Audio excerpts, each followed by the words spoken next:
Bapa yang bersemayam dari kerajaan surga, yang kami kenal dalam nama Tuhan Yesus Kristus, saat yang terindah itu menjadikan mari-mari rohani dan mengadakan mesbah keluarga, mesbah pribadi, dan utamakan Engkau di atas segala-galanya sebelum kami mengadakan aktivitas lain. Terima kasih Bapa, kami akan pujian penyembahan, kami akan doa syafaat, dan kami dengan firman-Mu sehingga firman menjadi berkat buat kami. Roh Kudus urapi hamba-Mu, urapi kami dalam nama Tuhan. Amin. Shalom. Pagi selamat bertemu dalam kasih Tuhan Yesus Kristus. Hari kita akan membaca Yehezkiel pasal 46. Yehezkiel pasal 46 ayat pertama sampai ayat 24. Yehezkiel pasal 46 ayat pertama sampai ayat 44. Begini firman Tuhan Allah, pintu gerbang perataraan dalam yang menghadap ke sebelah timur haruslah tutup selama 6 hari kerja. Dan pada hari Sabat supaya dibuka, pada hari bulan baru juga harus dibuka. Raja itu akan masuk dari luar melalui balai gerbang dan akan berdiri dengan tiang pintu gerbang itu. Sementara itu imam-imam akan mengolah korban bakaran dan korban keselamatan raja itu, dan ia akan sujud menyembah di ambang pintu gerbang itu.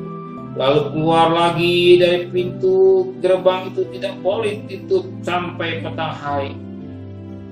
Untuk negeri juga harus turut sujud menyembah di hadapan Tuhan di pintu gerbang itu pada hari Sabat dan pada hari bulan baru. Korban bakarnya harus dipersembahkan raja itu pada Tuhan pada hari Sabat, yang 6 ekor domba yang tidak bercela dan seekor domba jantan yang tidak bercela. Korban sajian dari domba jantan harus diolah dengan 1 eva tepung, tapi korban sajian dari domba-domba yang lain bergantung pada kemampuannya, serta minyak 1 hin untuk 1 eva.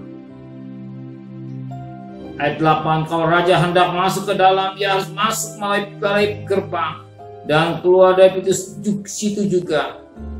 Tetapi kalau penduduk negeri pada perayaan-perayaan yang tetap berkumpul di hadapan Tuhan dan yang masuk melalui pintu gerbang utara untuk turut sujud menyembah, biarlah mereka keluar melalui pintu gerbang selatan, dan yang masuk melalui pintu gerbang selatan biarlah keluar melalui pintu gerbang utara. Janganlah seorang mengambil melalui pintu gerbang kemasukannya, tetapi masing-masing harus keluar dari pintu gerbang yang di depannya.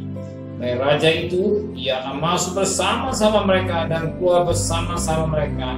Pada hari-hari raya dan perayaan-perayaan tetap harus ada korban sajian, yaitu 1 eva tepung diolah dengan seekor lembu jantan dan 1 eva tepung diolah dengan seekor domba jantan. Tapi korban sajian dari korban domba-domba yang lain berbantu pada kemampuan, serta minyak 1 hin untuk 1 eva.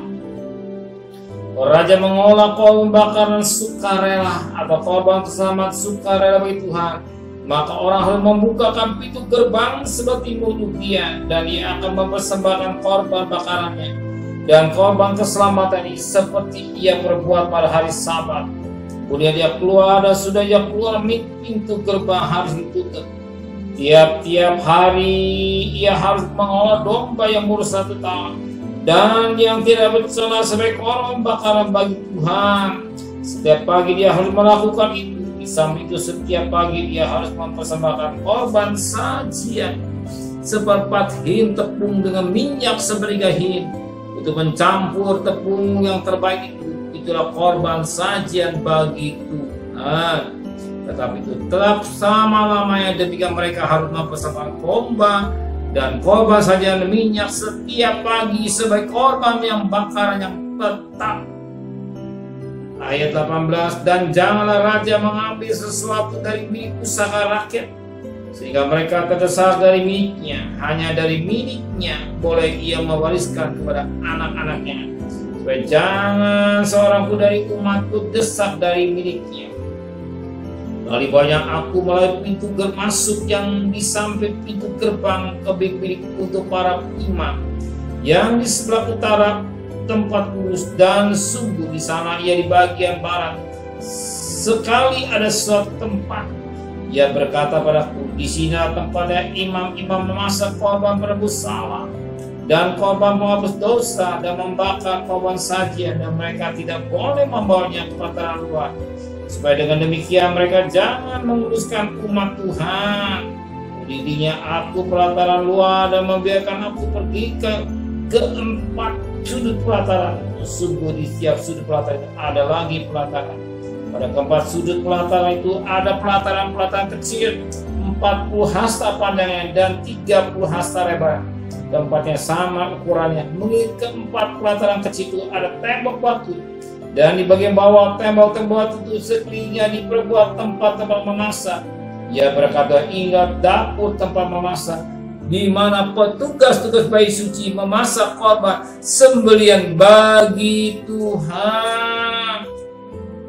Kita memperhatikan di pasal 46 ini bagaimana persembahan dalam pada hari raya. Pada ini kepada hari raya mereka adakan persembahan korban binatang, dan dikatakan pada ayat yang ke-12, kalau raja mengolah korban bahkan sukarela atau korban keselamatan sukarela bagi Tuhan. Korban-korban yang dipersembahkan bagi Tuhan, persembahan yang sukarela, bukan terpaksa. Ya, persembahan umat Israel kepada Tuhan dilakukan bukan dengan terpaksa, tapi sukarela. Ya, sukarela, dan dikatakan pada ayat 13, tiap hari ia mengolah domba yang berumur 1 tahun dan tiada bercela sebagai korban bakaran bagi Tuhan. Setiap pagi dia harus melakukan itu. Jadi setiap pagi mengadakan korban domba yang bersetahun, yang tidak bercela, yang tidak lain itu ada pribadi Kristus yang berkorban domba itu, dan dilakukan dengan sukarela. Dan Yesus ini dia melakukan dengan sukarela. Kalau dia gak sukarela, kau tidak selamat. Demikian juga apa yang kita korban kepada Tuhan dengan sukarela. Dikatakan tiap-tiap pagi. Jadi bukan satu minggu kita mengembangkan hidup kita kepada Tuhan, bukan setiap bulan, bukan, tapi setiap hari. Setiap hari, sebagaimana dalam Roma 12 ayat 1, persembahkan tubuhmu yang kudus yang berkenan pada Allah, itu suatu ibadahmu. Jadi setiap hari hidup kita ada di mezbah, bukan setiap minggu, setiap bulan, setiap hari kita ada di mezbah Tuhan. Kita persembahkan hidup kita kepada Tuhan. Dan saya bangga dengan saudara, pada pagi hari saudara tidak salah dan tidak keliru kalau saudara datang di kaki Tuhan mengadakan mezbah pribadi atau mezbah keluarga, mempersembahkan hidup kepada Tuhan. Baru kita mencari nafkah. Bukan cari nafkah dulu mempersembahkan hidup, tapi setiap hari kita ada di mezbah Tuhan, mempersembahkan kita hidup yang kudus yang berkenan pada Allah. Tidak salah kita mengadakan mezbah keluarga, adakan mezbah pribadi, nanti kita mempersembahkan hidup. Bukan saja doa penyembahan, tapi lebih hidup kita ada di mezbah Tuhan. Hidup kita ada di mezbah Tuhan, kita persembahkan kepada Tuhan. Itulah tubuh yang tidak cacat dan terang, hidup yang kudus yang berkenan pada Allah, sebagaimana Roma 12 ayat 1 ya, kita persembahkan hidup. Dan saya bangga saudara, pada mencari Tuhan, mempersembahkan hidup ini buat Tuhan. Untuk perkara materi, percayalah Tuhan sudah siapkan segala kebutuhan saudara. Saudara percaya, dia sudah siapkan rezeki buat saudara. Sebab bicara makan minum, bicara bangsa-bangsa yang tidak mengenal di Bapa di surga, dia sudah siapkan segala kebutuhan anak buat saudara.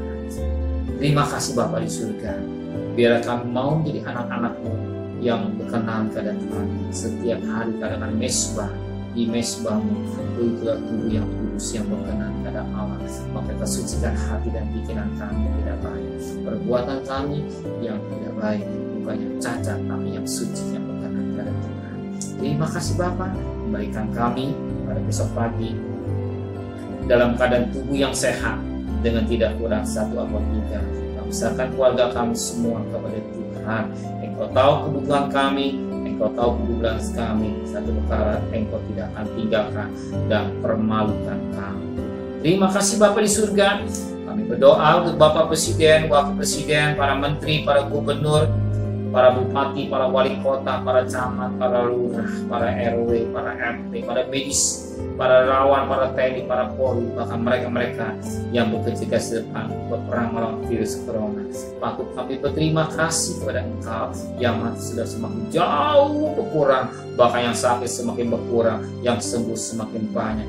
Dan melalui vaksin Tuhan, mereka mau taat dengan baik. Bismillah Tuhan, kami mohon belas kasihan-Mu. Jangan sampai ada gelombang ketiga Tuhan. Engkau cinta buat tanah air kami Indonesia. Terima kasih Bapa dan kekasih. Ulang terimalah berkat nikmat dari Allah Bapa, cinta kasih sayang dari Tuhan Yesus Kristus, dan berkat Roh Kudus menyertai saudara hari ini sampai Maranatha Tuhan datang. Yang cinta Dia katakan amin.